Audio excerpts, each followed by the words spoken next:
Well, I want to thank Senator Cornyn and Senator Cruz for, again, taking us down to McAllen. We actually made that trip about a year ago. I'd been, additionally, this is actually my third trip just in the last year. And it's kind of amazing. When we were in McAllen, and on all these trips, we're trying to call attention to what's going on at the border.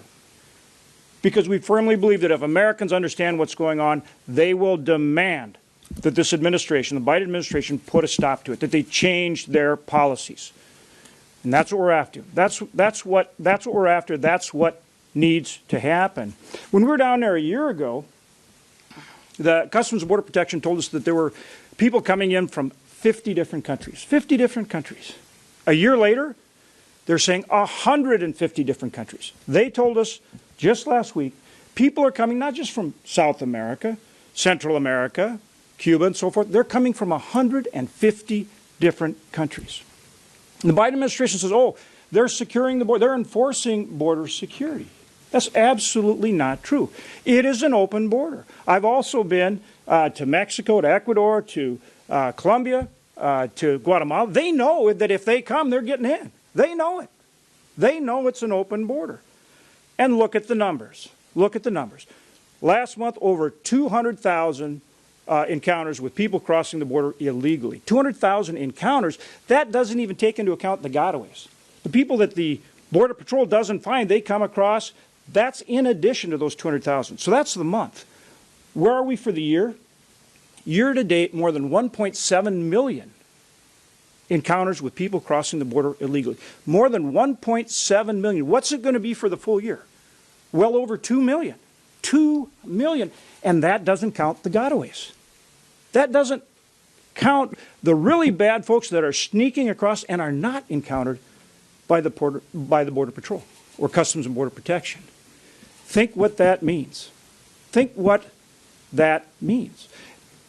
Senator Cruz just mentioned, now you've got Eric Adams, mayor in New York, going, hey, this is affecting us. You've got Marilyn Bowser here in D.C. say, hey, this is affecting us. You bet it's affecting them in New York, here in D.C. It's affecting every state in this country. The drug bust last week, 1 million fentanyl pills, 1 million fentanyl pills that came across the Mexican border. That's just one drug bust. Human trafficking. Senators here have talked about the toll on people. The people coming across, they don't have $8,000 or $12,000 to pay the cartels or pay the coyotes.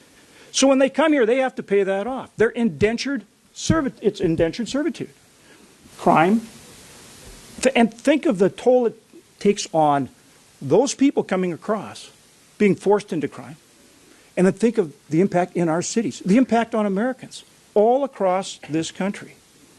So then the administration says, oh, well, Biden administration says, oh, well, no, Congress needs to pass a law. We need the tools to secure the border. They need to pass the law. They need to do something. No, the administration needs to enforce the laws they have. They need to enforce the tools they have. We know they work. We've seen them work. We authorized and appropriated funding for a border barrier, for a border wall.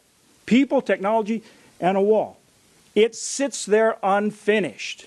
So the Biden administration is paying contractors to not build the wall when it's been authorized and appropriated.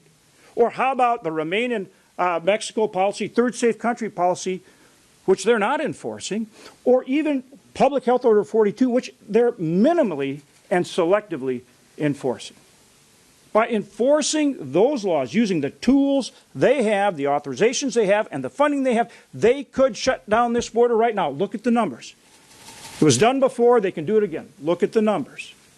You've got Customs and Border Protection, you've got Border Patrol down there, you've got the National Guard, you've got the Texas Department of Public Safety. Everybody's trying to do the job, but they can't do the job because the Biden administration won't let them.